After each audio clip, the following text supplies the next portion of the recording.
Since ancient times, women have been the epicenter of their villages and communities around the world, and as such, have been gathering in council to discuss topics relevant to them. Here, we are masterminding and exploring these topics in a modern way with entrepreneurs, speakers, coaches, and just overall good eggs, pun intended. This is The Council.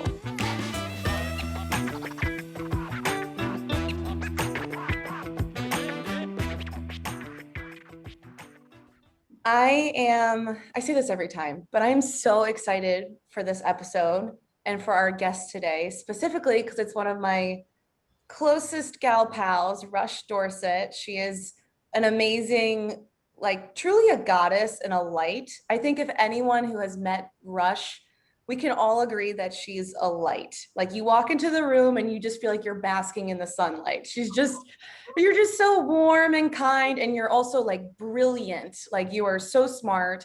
You have a way of being so loving and knowledgeable and just like being around you. You're like one of those lamps that people need for seasonal depression. Oh my God. Not that I necessarily need to be putting you in that space, but you're like one of those lamps where you're like, if I could just put Rush on my desk all day. Oh my gosh. Anywho, what a fun intro. So I'm so honored. Wow. Yes. What an amazing acknowledgement to receive. Thank you. You're welcome. Happy to do it. So I would love if you could tell everybody a little bit about yourself. Yes, ma'am. Well, the ma'am came out because I'm from North Carolina. And yes, to echo, Jenna is one of my best gal pals, and we've just had an amazing, spiritual personal development journey together. And I'm so excited for this conversation too. But yeah, a little more about me. I am a voice coach, and so I support people in owning their voice and speaking their truth, and also singing and public speaking. So it's really about freeing the voice energetically, physically, through vocal technique and movement practices. So I really enjoy my work. I trained as a classical singer for many years, and I do continue to sing classically, and I also compose music and sing different styles, and that's one of my greatest joys. And yeah, what else can I say? Yoga teacher, spiritual person, all kinds of things, tools in my toolbox. So yes. Yeah. Awesome. Well, today's topic, actually, before we get into today's topic, everyone should know that Rush and I, obviously you can tell we have a friendship. But other than that, we also have explored many of the personal development and even like spiritual kind of avenues together. We both coached together in a personal development workshop that was about 3 months long, and go us. I'm just going to brag about us for a minute. We're so awesome. We had our team of what was it? 36 people, 34, 36? Somewhere around there. In the 3 months, our team and our amazing coaches that we were coaching, they raised over $100,000 for an organization supporting single moms called Mom's House. So you should go donate to them on their website if you're listening. We can raise money for them. Amazing organization. We still get like emails of like, oh, this is what your money went to. And I just think that's really awesome. So anywho, I just like to brag about us because together we were a really powerful force, and we have a really good like yin and yang-ish kind of like gel together. So great teamwork, and also epic dance videos that we posted for the team to encourage them and inspire them. We did. That was, in retrospect, like I'm glad that we're the type of people who will literally put our asses on the line. Literally. But I also, in retrospect, I really underestimated them. I was like, I'm not gonna have to do a stupid dance on video, and they hit their mark. And there I did. They hit their mark, and then they way surpassed it. I think we ended up raising somewhere around $115,000 or something at the end of it. Yeah. Yeah, by the end. And that was historic results for the next level trainings. And it was also right during the pandemic, like exactly when it was hitting a year ago. Yeah, it was just happening right now. Right. Yeah. Or right after, actually. Yeah, it was that like month and a half right after everything really shut down. Yeah. And it was like, it cannot be done. And it was like, oh, but we did it and we went Yeah. even bigger. And Yes, and interestingly, I find this interesting, and I think it's going to relate to what we're going to talk about today, which is when we actually went to this spiritual class mhm, and we were doing like deep meditations and like energy activations and all that. And we were together and we were talking about our team and we were talking about like, okay, things aren't working, like what can we create? And we came out of that class like on fire, we just like were. bringing this incredible energy, and it shifted everything It did. even during the pandemic. So it's that You're so inner right. outer work. Yes, yes, it so was. It was like there was this big shift that you and I experienced kind of at like the top of it that trickled down and kind of set the tone, I Yeah, think, is like from top, I hate to say like top down, but you know what I mean, like throughout the team. like And an it was like, infusion. it was an infusion of this like just grace and flow in the midst of chaos. I think that's Yeah. what even made it more powerful. Mm. Um, yeah, what an epic weekend. It was so fun. Yes. And that was our vision, was like feminine leadership, graceful Yes. leadership. Yeah, we're like, let's just infuse a little bit of this deliciousness into what we're up to. Cause so much can in this space can go with like drive and force and all of that. And it was like, let's invite in some play and some ease and flow and, create the story that I let it be easy. It doesn't have to be hard. Yes. Um, but yes, kind of segueing into today's topic, which is really on truth, knowing your truth, speaking your truth, living your truth, supporting other truths. Um, it's so funny. So just for those listening, AKA just my mom, probably shout out to mom. Um, but for hello, Karen. Yes, my mom's name is Karen. She's had a tough year with that name. Um, but it's an interesting, even just taking a step back from how it relates to like personal development and growth. But truth is such a hot topic in today's society. Really, what is the truth? How am I being informed? How am I choosing to understand, get truth, information, all of that? And I think a lot of that also pertains to the self and how we are filtering and choosing in on certain truths. And for you, like in your, world of voice, speaking your truth is and being and standing in it is so, so important. So I just to kind of start us off, what is it for you? Like, how did you come to know your truth? Oh, such an amazing question with so many layers. uh, so something that I've been learning about and studying more recently is, of course, everybody has different truths and everybody arrives and has their own unique process for arriving at their truth. So my hope in sharing the way that I have been practicing arriving at my own personal truth, my hope is that it resonates and inspires for somebody to incorporate into their practice, but it's also not going to look the same, and I acknowledge that. So this is just my personal process. But what has supported me so much, I mean, really, yoga was my gateway into self-inquiry and personal development, because what I found was when I started practicing and teaching yoga is that it just helped the process by aligning my chakras. Yoga does something magical and alchemical in the body where it's this fusion of movement and breath, and it creates alignment. And so from there, I just remember being in shavasana and receiving these insights and these downloads and recognizing and being able to discern between this more the ego voice. A lot of people talk about, what is the ego, what is the ego? Well, for me, what my ego sounds like is a really loud voice in my head saying, it should be like this, or it shouldn't be like this, or you're not good enough, or blah, blah, blah, something's wrong, just like all the things. It's really loud and pretty obnoxious. But what I found is that when I'm able to clear that out using practices like yoga and meditation, uh, this quietness comes in my mind, and it feels like a much softer, intuitive voice. And so it's my intuition. And over time, I used to not trust my intuition, and there are lots of different reasons for that. And I think a lot of people can relate to why we have shut ourselves off from our intuitive voice. Mm.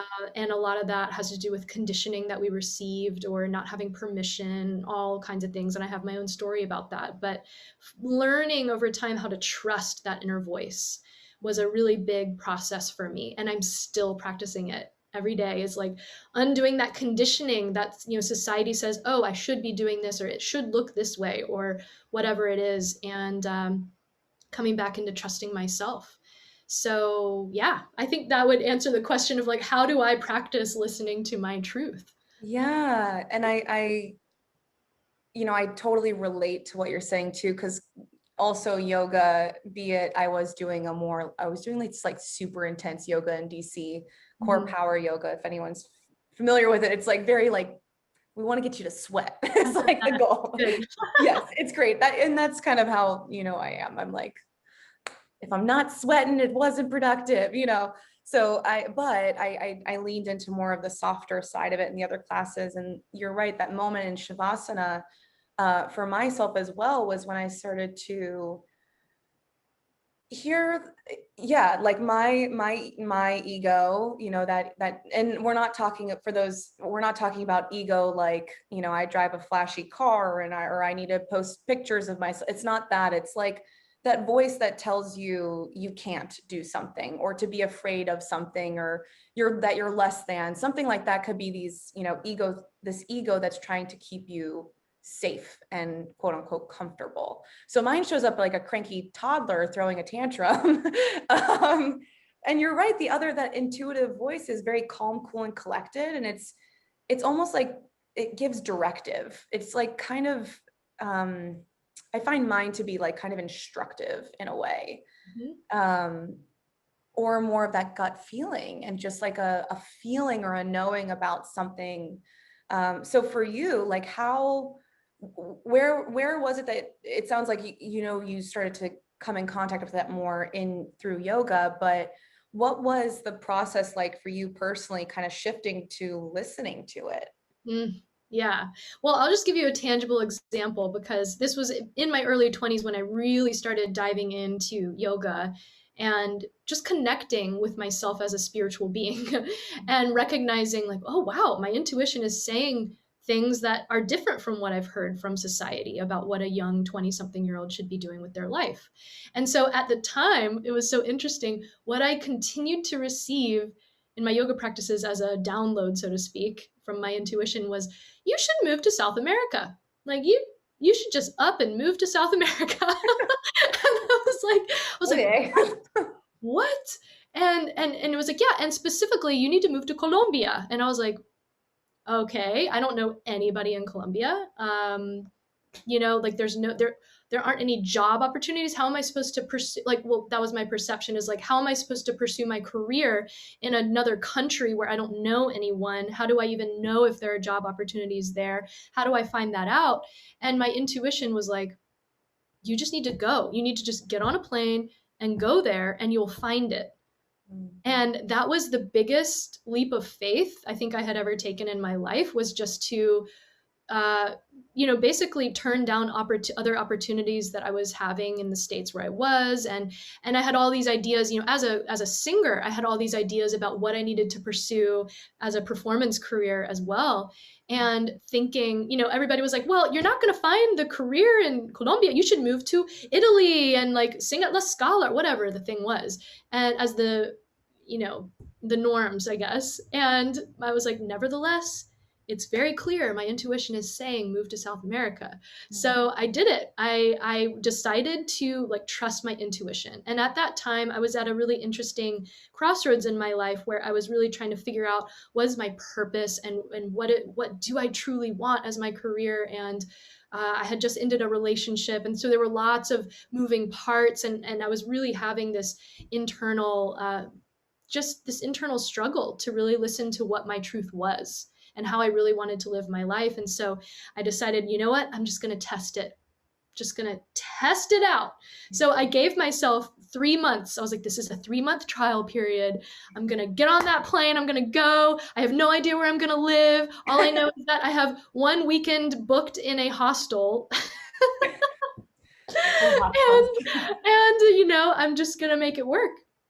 And that leap of faith was amazing, because what ended up happening was, I arrived. My roommate in the hostel ended up being an English speaking person from New Zealand who had happened to be living in Medellin for the last year, working for an English speaking newspaper. And like the first night I was there, I ended up meeting some of her friends, expats, and they introduced me to a job opportunity with a PR company, an international PR company. 2 weeks later, I got the job and got a visa and was like living and working in Medellin. And there were lots of other moving parts where I connect just the right people at the right time. And I think, and what I attest that to, because for me, the experience was flow, the experience was synchronicity. And what I attest that to is choosing to listen deeply to my intuition, no matter what I was hearing from the outside. I mean, my parents did not like that I was just, moving to Medellin by myself.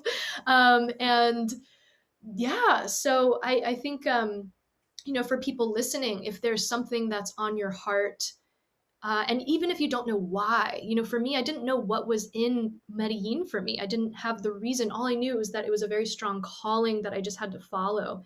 And choosing to not listen to the naysayers, choosing to listen to your intuition, even when you don't know exactly why it's guiding you in a certain direction. And so now that I have hindsight and I can look back on that time period in my life, what I can see so clearly is how it connected the dots to the purpose that I'm living today.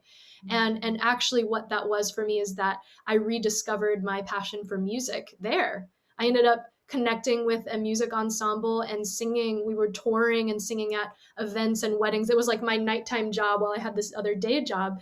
And I was able to really see clearly, like, wow, this is what I really love. I want to be doing this. I want to be pursuing this and teaching others how to do this. And so then that's when I ended up applying to music school and ended up getting my master's, and now started my company and doing what I'm doing today.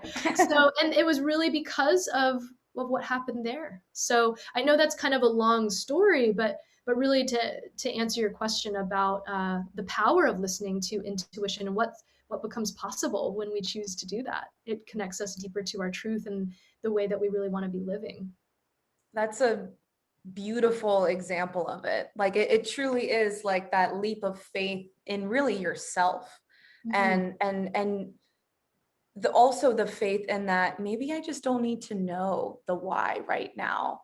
Like that, I know for me as well, has also been a really big thing of like, maybe I'm not meant to know right now. Maybe it's going to unfold, because maybe if I knew right in this moment, it would change my experience or how I, whether I do or don't go, or, those sorts of things. So, because I had did not move to South America, but similarly, from DC to Florida, it was like everything in storage. I don't know where I'm going to live or what job I'm going to have, but like, within a month it was all sorted out. And here I am in Florida during all of COVID, which I'm like still to this day, like so grateful for, because big blessing, big bonus, being close to, being able to be outside. But anyways, how did your truth, like once you understood it, you lived it, like this was a perfect example of that. But when it came to speaking that truth, like telling your family or friends or, how did that really work for you? What was that like?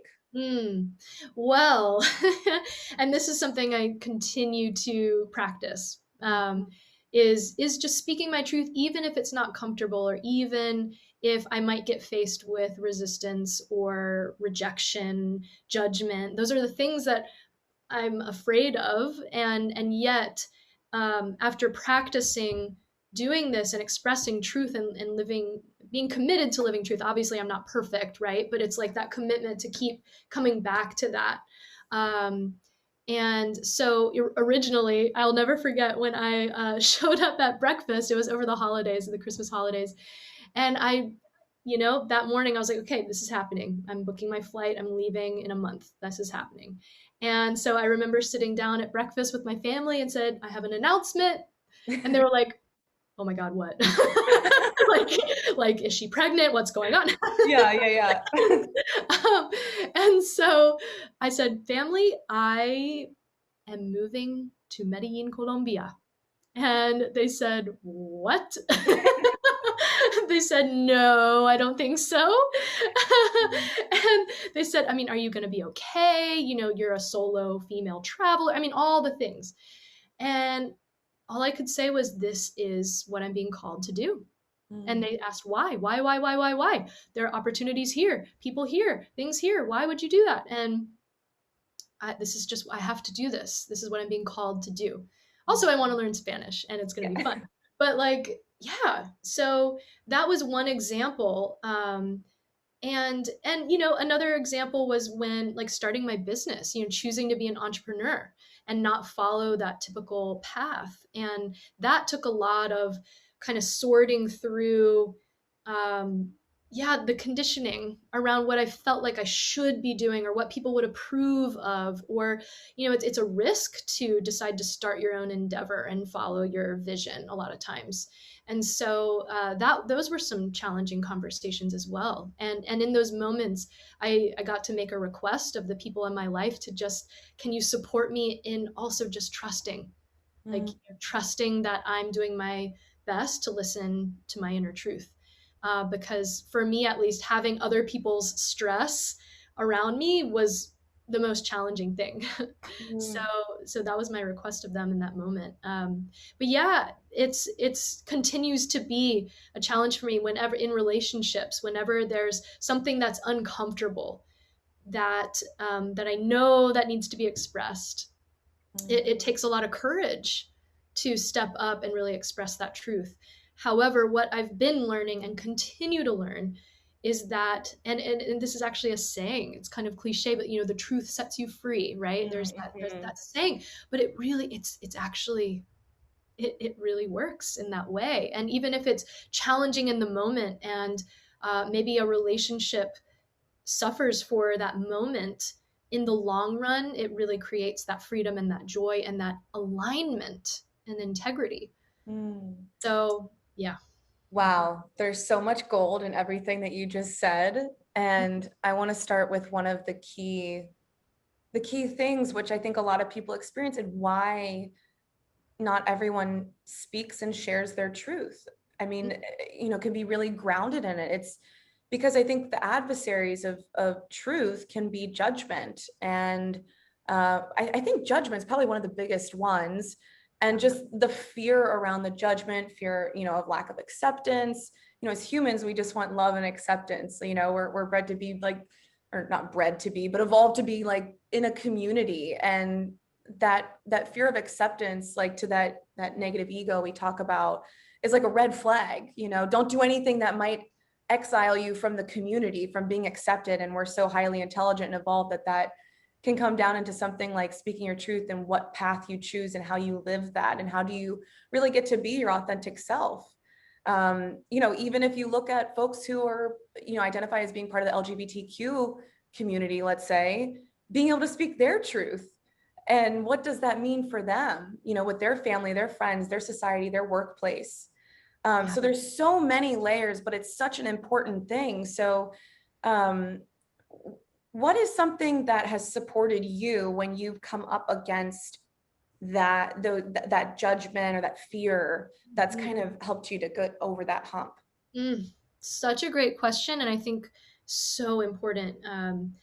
What the number one thing for me, this was actually a really empowering realization, and it might sound simple, but for me it was like groundbreaking.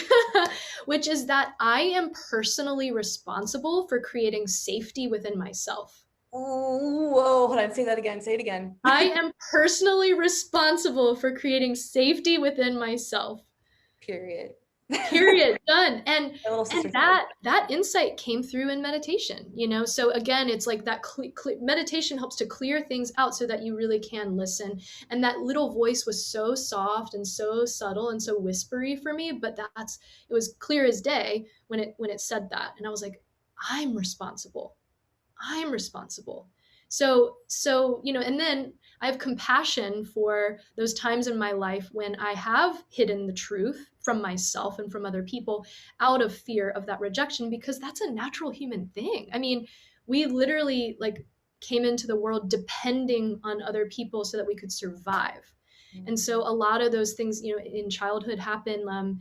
You know, we do our best to fit in so that we can we can have our needs met. And so then when we come into, adulthood and defining, okay, how do I want to live my life? What is in integrity for me? What is conditioning and what is my truth? Mhm. And so how do I create safety within myself such that I don't have to live with the fear that I'm going to be rejected, or I'm going to lack love? The absence of love is like death, so it's like, how can I not just know that in my mind and think it, because we can think ourselves through affirmations but not truly feel it and embody it on a cellular level, like safety. And so for me, one of the main tools that helps me with that is energetic practices like, again, yoga, because yoga helps to tap into the root chakra. And so there are specific poses. And I do this in, there's a modality that I studied called yoga voice. And one of my mentors created this modality, which combines vocal technique practices with yoga together to train the voice and also to train the energy system. And so and the reason I'm bringing that up is because those practices of combining, like literally vocalizing and creating safety within the energetic body to vocalize, that is really good energetic practice for, like, I'm safe to use my voice. I'm safe to speak into the space, and practicing that on an energetic level. And then that can start to translate into like how the way that I'm speaking. It's not just the words that you say, like speaking my truth, but it's also the energy behind it and the way that you say it. And so we always have a choice. Like, do I want to speak my truth from a place of like, I'm right and you're wrong? Blame, pointing the finger. Like, we have enough of that in the world. Let's not contribute more to that. My intention is that my truth can come from love and can come from safety, and also acknowledging that like somebody else might have a different truth, and that's okay too, and I can hold safe space for them as well. And Mhm. that's my vision for the world, is that we can hold safe space for ourselves and we can hold safe space for others in living, embodying, and expressing our truths. Oh my gosh, mic drop. So beautiful. No, but it really is, because it touches on that empowerment and also the discernment in truth. I think it's kind of important we touch on that too, which is speaking my truth in what we're encouraging and we're talking about is not, let's get into politics. This is my truth. This is yours. And let's go to bat. It is important to feel grounded in what you believe in and your morals and everything. But this is not, I'm speaking my truth from the standpoint of I want to be right. Or I think, it's speaking my truth to allow me to live my truth, to set my truth free, as you said, to have that freedom of expression and to be authentic into what your truth is. It's not, necessarily being in an argument and, like you said, pointing fingers or anything like that. That's not, that's an important distinction between what we're really talking about here, and having the discernment of when to speak one's truth too. Yes. That's Yes. like a kind of an interesting thing that I don't, I've personally found, let's talk about like within relationships. I may feel strongly about whatever my truth is in that. Maybe it's that, I feel a certain way about the other person, and I don't feel like it's really safe for me in that space to share that. And so in that instance, I may actually not choose to speak my truth, but I know my truth and I act from within that. I don't continue on in the relationship a certain way, or I set certain expectations for who that person is or is not to me. And, that's been an interesting thing for me to learn, is that you don't actually have to pick up the phone and tell that person and blurt out every way you feel about them or how they're showing up in the relationship. But maybe the important thing is just to act according to what your truth is. Mm, so good. Yes. So Yeah, to interesting. me that says integrity. That's Yeah. saying I don't settle for living something that is not my truth. So for example, if this person can't meet me in my truth, fine, no judgment, no right or wrong, but clearly it's just not in alignment because I'm going this way and this is my truth and that's not their truth. So, and it's like the trust that when you are in alignment with your truth, the right people and circumstances will be able to come to you. So I think there's, again, it's that safety piece, which is also trust. It's a deep deep cellular trust in yourself and also in the universe. There's a larger force at play that is supporting you. Mm. So you had mentioned earlier, about, for example, people coming out of the closet, about their sexuality, and that's a big one today. And a lot of people can relate to that experience. And so, there's a choice there. And again, like you were saying, like I have a choice, like when to speak my truth and when not to speak my truth. And the choice is like, am I choosing to live so that I can fit in, but feel the pain of not really being who I am? Or am I going to choose the pain of possible rejection, but to be who I really am and trust that I'm going to be able to find the joy that I'm looking for when I'm living in that truth? Yeah, So yeah, that's that's, good. and it can happen in so many different areas, in our jobs, in our careers, in our creativity. I mean, I would say that for me right now, like again, I've already mentioned that I was training classically in singing for many years, and I still love classical music.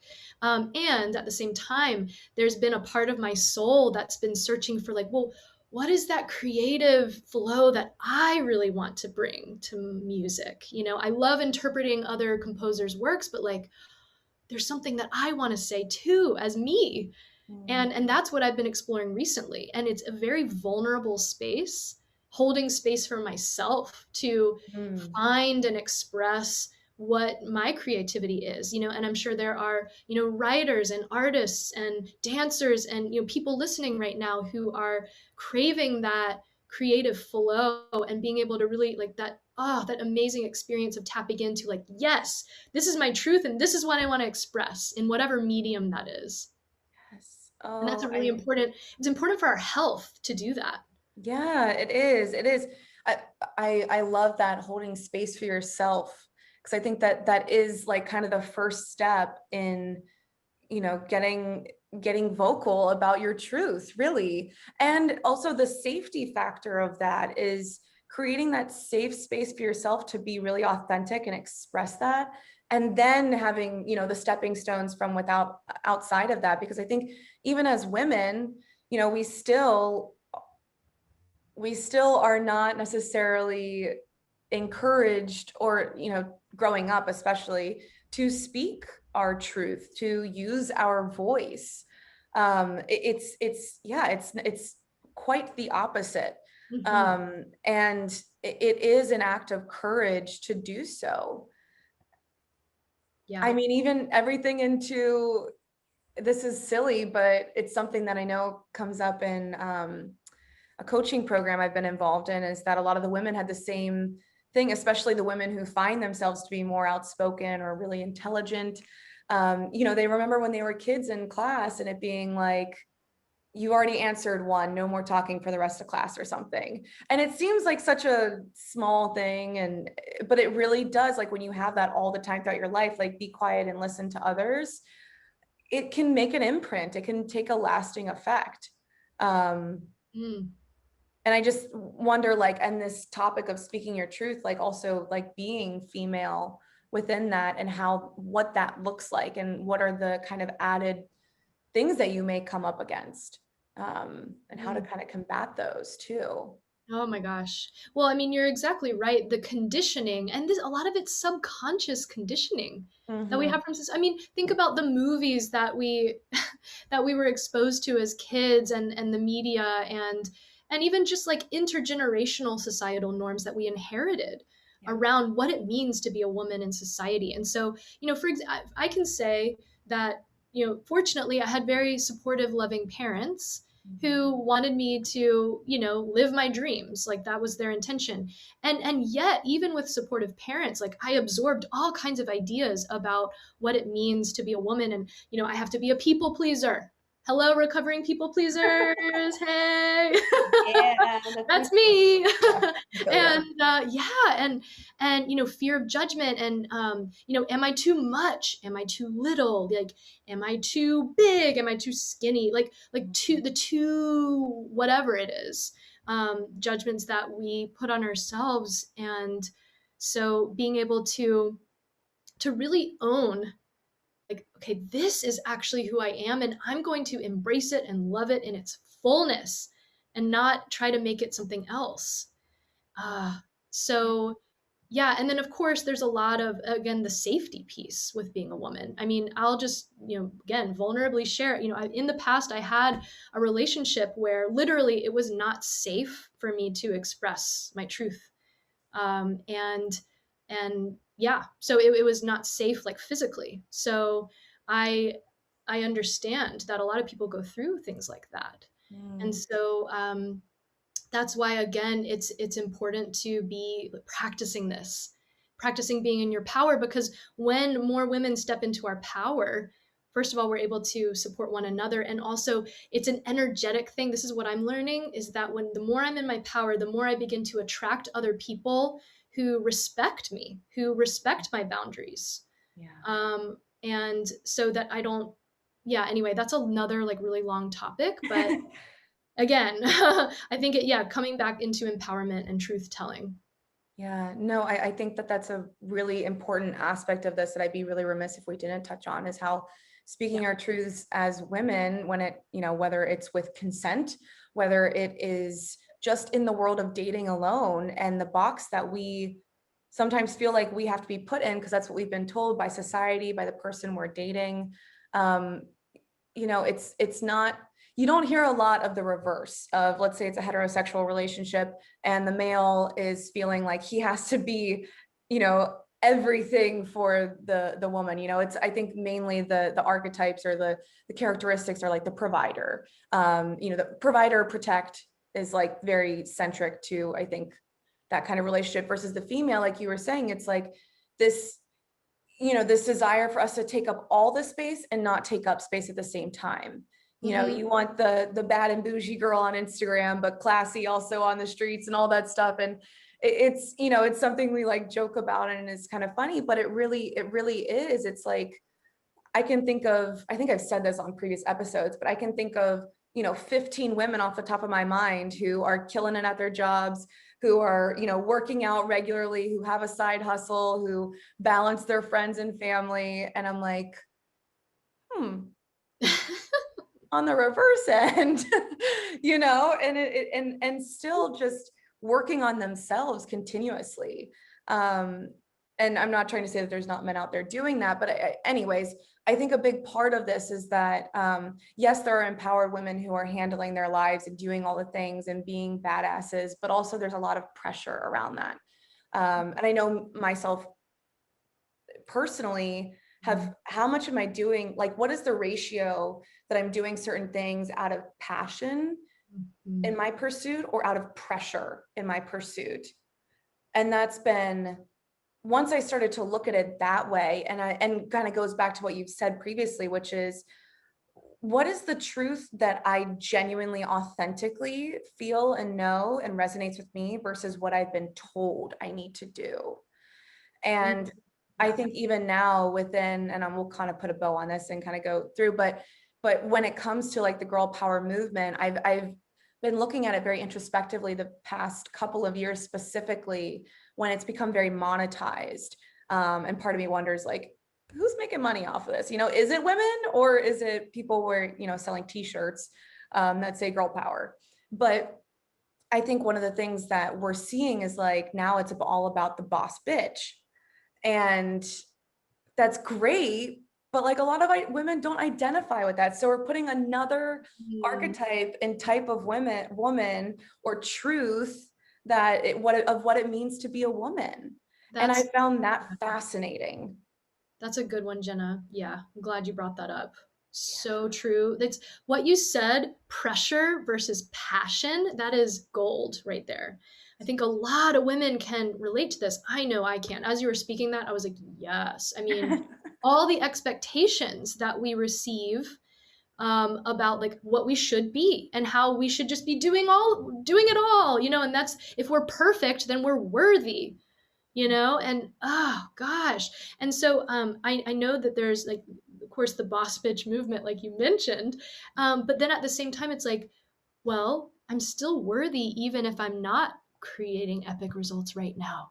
You know, that it's like acknowledging that there are cycles in life. There's the wax and the wane, there's the push and the pull, and the expansion and the contraction. And so in those moments of contraction where it's like, you know, the ideas aren't flowing right now, I'm not receiving like incredible synchronistic events right now, you know, I kind of just am showing up and seeing what's going to happen right now, but I'm still worthy.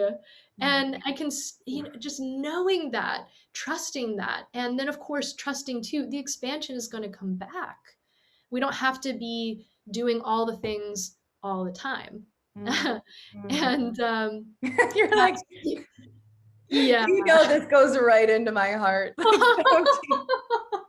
I hope somebody Feeling else all is that. hearing this and being like, oh, like a sigh of relief, like I'm worthy no matter what, just because I am. Yeah. And like I'm still going to go after my vision, so to speak. But there's a yin and a yang aspect to that. There's like, yes, go get it for sure. But there's also like, let me just open and receive and be as well. And finding that, and I know you and I just like personally, like we've been on this that's this spiritual path of really finding like what is balance in our lives. How do we embrace all of those energies that is the fullest extent of who we are? How do we embrace all parts of ourselves and not just leave some out, you know, really embracing all of it. So this is a journey I So, continue to be on. yeah, that is, I think that a lot of people who would be listening would feel relief in that, because what I was really hearing is it's almost like anti-nature to assume that you can bloom every season. And I think that's what society is now telling us in general, and in this girl power movement, that we need to be doing. We constantly need to be creating and putting out and producing, I think, is a really big thing. And like the anxiety that comes around that, because it's like that is actually anti like just nature. Like it's Yeah. okay to hibernate a little bit. It's okay to be in really what you and I kind of talk about is there's like the giving, the putting out, the producing, and then there's the being in receival. Well, how can I ever receive if I'm not in the position to be able to do so? You Mm-hmm. know, you need that energy to really manifest something into the world. And I don't mean that in, you know, sitting on your couch meditating thinking about something, but to bring anything into existence. Like, I mean, even if we talk about like a child, like you got to have like the sperm and the egg come together, whichever, however that happens, whether it's in a petri dish or, you know, the old school way. But like there is that, it's that yin and yang, that masculine, feminine, that giving, that force and form, all that, which we were literally just voice messaging about earlier, of course. So it's very relevant. But anywho, bringing it back to like truth and speaking our truth and living our truth. So I think we've covered the getting to the truth, the knowing it, and also what it looks like to speak it, and sort of the obstacles or the almost objections from society or, you know, people around you that one might experience. So what for you, and maybe it's just for you or even through working with clients or something, but what is it really, how do you know when you're really living your truth? All right, so I'm going to give an example from singing because singing to me is like a metaphor Yeah. for life.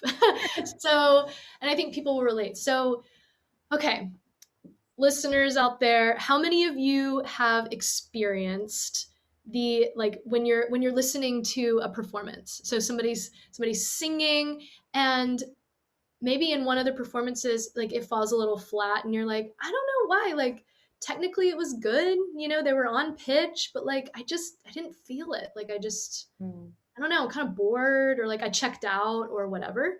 So we've all had that experience. On the other hand, I'm sure many of us have had experiences of like, oh my God, full body chills. I am completely enthralled in this performance. Like, this person is so present and like it's alive. And like, I feel what they're saying. I feel moved to my core. Mm. And like, that is authentic singing and authentic expression. You know, I mean, that, yeah, right. I even have like I goosebumps just thinking about it have because chills. yeah, I mean, and so, you know, as a voice teacher, like what I listen for in my students is like, is the fullness of the voice present? So like if there are harmonics missing in the voice when they're speaking or singing, I know it's like, okay, there's actually an energy that's a little out of balance, such that they're not speaking and singing from their soul and their body, so we get to go in and look at like where we can create balance for that, so that they can feel free in their expression and really be who they are. And so there's something visceral that happens, and you don't even need to know much about the voice to experience it. When you're listening to somebody, you can hear, like, it's actually a visceral response in the body when you're hearing somebody that's like, whoa, like they're really expressing from a place of their power and their truth. And so I think it's, at least for me at this point in time, it's something that I can circle around in defining, but there's not for me a clear definition of exactly what it is. It's more of a feeling and a recognition of when it's there, and a recognition of when it's not. And I think we all have that intuition about it, even if we don't consciously know what's going on. Yeah. That is So yeah. So that is relate like, it back to life. yeah. That is the perfect example. Like, because I think everyone knows what you're talking about, like the level of performances that you've seen where you're right, it falls flat. And the other ones where you're like, I've got chills all over my body and I've just been transported to like, the story of this song or whatever it is. I think we can all relate to that. And I think another kind of offshoot of that is that the body never lies. And in this circumstance, it's kind of like the voice through the body. And I know for myself, when I feel self-conscious about something, I have this little girl voice that comes out.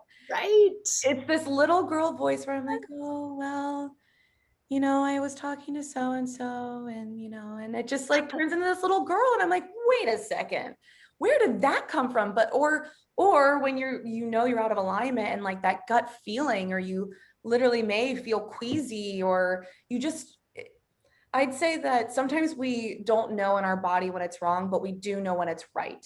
We Mm-hmm. definitely know when it's right. If you're somebody who's not super, aware or, intuitive with your own body, that's something you're still learning and practicing. Like just thinking about that perfect example is like, well, I may not be able to always point out when it's wrong, but I definitely know when it's right. There's For a big sure. difference. Oh And yeah. holding on to and being able to recognize that feeling too. Yeah, which is practice. It's Mhm. it's I like to think of it like attunement. You get attuned to a Mhm. certain frequency. And I know you and I have talked about this, Yeah. and which is like for example, the frequency of love. Am I operating in that frequency of love, or am I operating in fear right now? And being able to discern between the two. And I think it's the same thing, being able to discern what is my truth and what is being empowered feel like in my body, versus the fear and the scarcity and whatever is not that. And so yeah, with practicing and testing it and living it, and like for me, the Columbia story comes back because I have hindsight and I'm able to look back and say, oh, it worked when I followed my intuition, and Mm, the proverbial universal net caught me. right. And I've been able to, that gave me confidence. And oh, okay, well, if that worked, I can do it again, and I can do it again, and I continue to build my trust muscle so that I can continue to take those leaps, um, of living truth, even if it is scary. So Mm, my hope is that I continue to expand and expand and expand to my potential of what is possible when I live my truth. mm. Um, yeah. So that's really beautiful, that like net kind of that universal net analogy, because and the trust within self, because what immediately I'm thinking of now is, that we have to trust that we have our own like minimums. Like I personally, for me, I will never allow myself to be homeless. Like there is no situation in where I'm going to be homeless. I may go live with a friend or family member. I don't know, whatever the situation that happens. I will never be in a situation where I am homeless. I will never be in a situation where, I don't know, I'm addicted to drugs. Like I would not make decisions that will lead me to those paths. Those are my personal Jenna, like boundaries, minimums, trust in self. And I think a lot of the times, not being aware of what our own energetic boundaries and minimums with ourself are, when we get acquainted with those, it can help us in speaking and living our truth, because oftentimes fear can be so irrational. And, some people you'd think that the number one fear in the US would be dying, and it's public speaking. It's Right. like, how does that make sense? And so, when we're really understand, and we can kind of talk to ourselves in a rational or analytical kind of way and reason with ourselves, like, okay, I may be moving to Colombia, but I'm not going to allow myself to be living on the street. I am not going to, allow myself to be in a situation where, I don't know, whatever. So I think that's an important aspect of it that you're saying as well, as this like living your truth, to be that trust, because it really is trust in yourself and trust in, even if you're like an atheist or you don't believe in anything universal energy or anything, like that trust in self, like you are responsible, as you said, and you're also the expert on your life. So Mhm. listen to that expertise that's coming through. I love that you brought that up because it's knowing that no matter what, I am resourceful. I trust myself that I will figure it out. And that's really powerful to know that we have all the resources within. And for me, it means I'm open to seeing solutions that I don't see right now. If I continue to open myself again through using the tools, using, for me, it's yoga, it's meditation, it's singing, it's things that open me up to my intuition, where those insights can come through as to how to problem solve. So if I do get into a situation, I know, okay, I have these tools, I can tap in and create solutions. So that gives me a lot of trust again, which is a great thing to have, trust. Yeah. Well, and trust in truth. It's something that today we have to question, and we're kind of, there's part of me that wonders how what's occurring in the world and that lack of trust in quote unquote truth is like how that could show up in trust in self, in our own truth, like questioning that, having those two polarizing parts of ourselves, that higher self, that negative ego. So I'm kind of curious about that, but kind of going into, how do we support other truths? And then another part two of that question is, how do we support other truths when they're not necessarily our truth, or how do we be in relationship with them? So it's kind of like throwing a little bit of a wrench in there, but I do think it's relevant. That is the golden question. Can you please go to Congress and just like ask that question right now and have people start to think about that? Because I feel that the collective is not thinking in that way around how can I be a safe space and support other people's truths? And what would be possible in the world if we were asking ourselves that question critically? Yeah. uh, there could be a lot more tolerance and cooperation and working together and acknowledging not everybody is going to have the same truth. So yeah, I mean, I would say the first the first insight that comes up as you were asking the question is around um, is around managing our own triggers, Mm. and which again comes back to safety. Mhm. So when we do not feel safe, we are easily triggered, and um, it can mean that if somebody else has a truth that's different from ours, we're afraid of what that might mean for us or the unknown. And so when we're able to be safe within ourselves and be grounded within our truth and know that there's plenty of space for all of us, it's actually an abundance conversation too. Yeah. So a lot of the fear comes from scarcity of like, well, if that's their truth, then like what does it mean for me?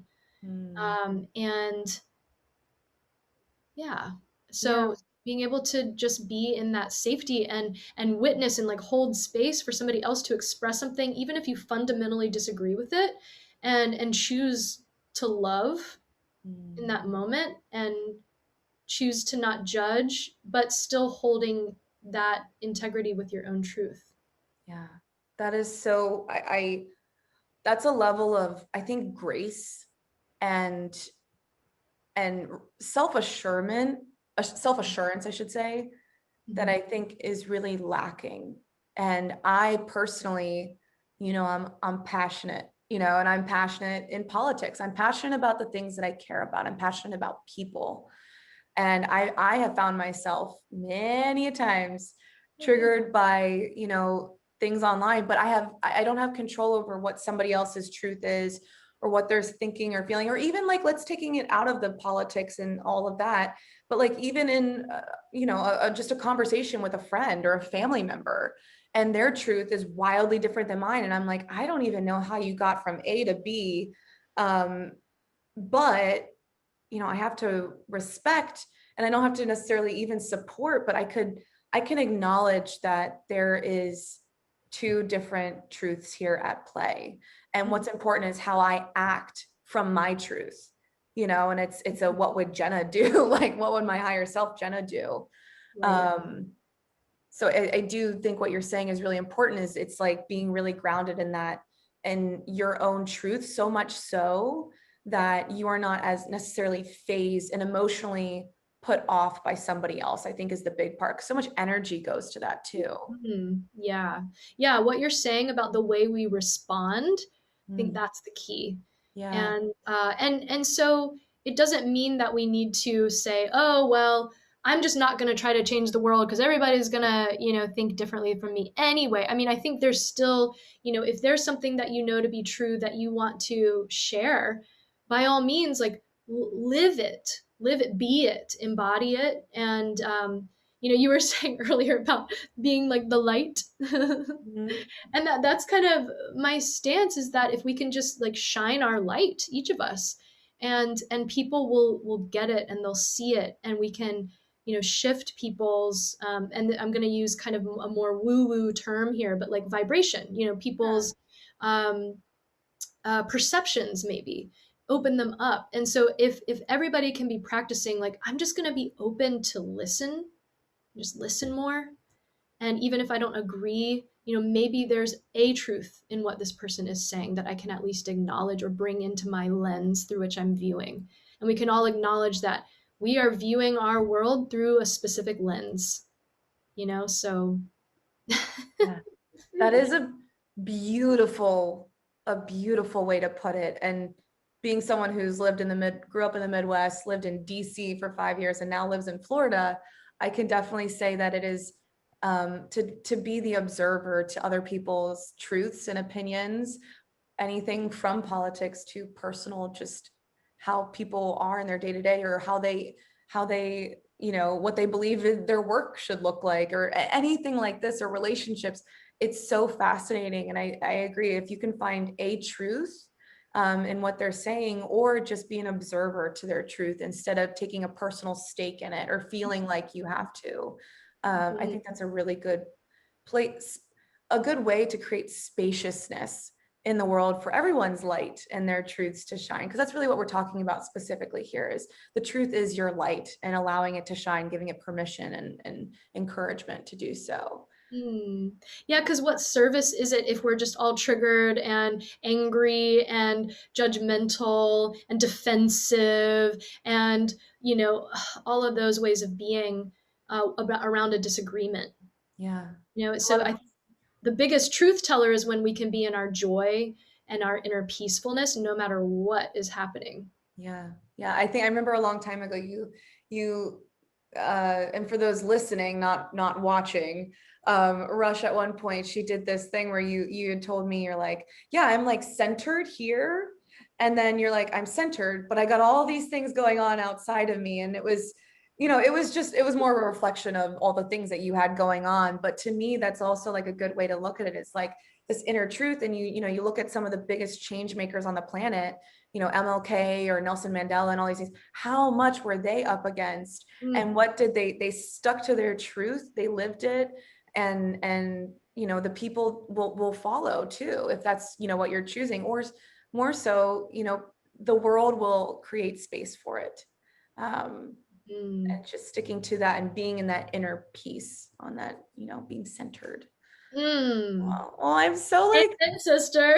oh, this was so wonderful. And like, thank you, Mm. speaking of lights, thank you for sharing your light with us and your Mm. knowledge. I know there's a million and one things we could talk about and rabbit holes we could go through, or go down, but I really want to thank you for bringing your wisdom, your light, your You. wonderful energy to this, and yeah, just your inspiration. Oh my gosh, thank you This was such an enlightening conversation. It felt good to go deep with it. And I so appreciate your insightful questions. You're Oh, so you know, good. You're so good at listening and like drawing it out and flowing the conversation. That's a thank really you. unique skill. So thanks for holding the space and facilitating this conversation so beautifully. Well, you're And kind. You are too kind. Well, thank you everybody for listening. You can subscribe on YouTube. You can follow the podcast on Instagram at Listen the Pod. Oh, what am I saying? At Listen the Council. I don't know where my brain just went. And it's Council, Council. And Rush, where can people find you at? yes, I have a website. It's just my name, rushdorsett.com. So you can check that out. And yeah, and then I have my email is rush@rushdorsett.com if you ever have questions or want to get in touch. But that's the best way to find me is my website. Also, Instagram at Rush Dorsett is my handle. So you can follow me there. I post singing things and voice things and empowerment things to inspire you. So yeah, that's And it. your last name, just for those, it's Dorsett. Yes, RUSH Rush and then DORSETT Rush Dorsett. Thank you so much for being a part of the council today. You can share this episode and tag me on Instagram at the DJ Genesis.